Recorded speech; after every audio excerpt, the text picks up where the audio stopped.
this is in keeping with with the uh, the theme that actually started out at the World Series and is now carried over into the WCOOP. Basically, the return of the OG to keep the theme going. The return of the original 2005 to 2008 players who kind of learned how to play before anybody knew how to nine bet with Queen two offsuit, right? Um, so we did a hand history review last week or 2 weeks ago of Shaniak, who made the final table of the main. So what I'm going to start doing this week is, and this is going to take a while, and we're going to get to you, Shank, one of these days, but what I'm going to be doing is I'm going to be reviewing the hand histories of both Chad, Lil Holdem Batista, and Shankar 825, both of whom made the final table of the same WCOOP. I think it was the 2K. Um, and what's cool about this is when these two do get to the table together, which is into day two, the software will show both sets of hole cards at the same time, which is kind of neat. Now, I had these delusions of just, reviewing both their hand histories together, and then when at first I would do Chad's, then I would do Shanker's, then I would, go back again to where they played the same table and wrap it up. But what I had forgotten was a couple of things. Number one, the tournament is 1,200 hands. And number two, of all the people that I had access to, I picked the two guys. Well, I didn't pick them, but these two guys play more hands than like anybody. So it's just going to take some time to go through the entire hand history, and that's good. It's funny, when I usually go through hand histories, I'll look at a whole hand history. I say, okay, there may be 30 hands worth going over, and then we'll just kind of launch through. Just to take me to get through Chad's, I mean, I have like 3 full pages of notes on like maybe 150 hands or something like that. So it's just going to take some time to get there, but we will get there. Okay, so again, so Chad and I go way back. Okay, just I mean, he was one of the first people I knew from poker. I was one of the first he knew from poker. And I don't want to spend too much time talking about him because again, I can go on forever. But Chad is a very, very interesting bird.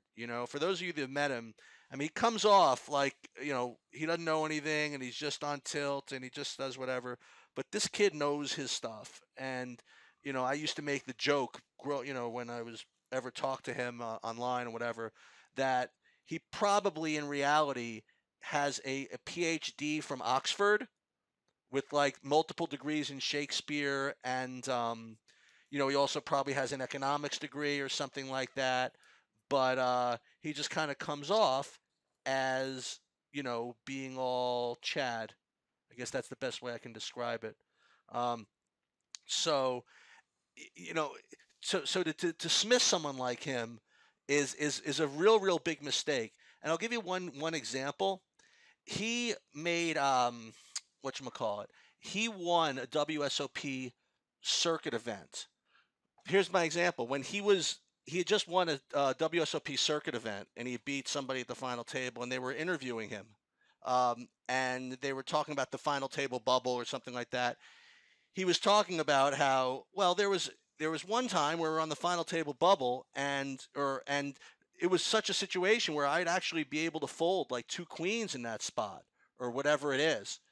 And he basically quoted like an exact passage from Sklansky's Theory on Poker, like almost verbatim, and using the exact hands that was referred to in there, but he was just kind of like coming off like he was just making it up as it went along.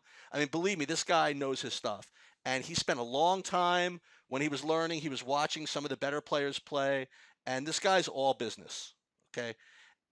He might not be the greatest with the math, but as you'll see when we go through this, theoretically, he's incredibly sound. Now, what does that mean? Theoretically, he's incredibly sound. He does not like to call. He likes to put pressure on people. He likes to be the aggressor. And then again, he knows when to back off. Maybe he doesn't know exactly what his equities are against certain hands or things like that. Maybe he doesn't know, how ICM affects bubble play particularly. But he certainly knows instinctively that when you get near the bubble, you want to be pushing it, and you don't want to be calling, and you want to go after the medium stacks and things like that. And it's quite remarkable actually to see. So what I'm going to do is I'm going to just go through this, and we are going to just, kind of see what happens. I'm going to go over some of the hands that are just kind of standard, and then I'm also going to, I made notes on some hands that are not so standard that I want to go over. Like here, just stuff like this, and this is going to go on for a little while. So this is just the way, this is just normal. I did notice that he made it 2x, but as you'll see, as we get into later on, his opening sizes is rather random. I mean, he'll sometimes go 2x, sometimes go 3x, who knows. But here, just this kind of looks like kind of a standard way to play 2 jacks. He'll call. That river doesn't help him, so doesn't hurt him too much. So, he's got 15,000 chips. I can't imagine folding here, so he just calls, which is obviously just fine. Just made that kind of note.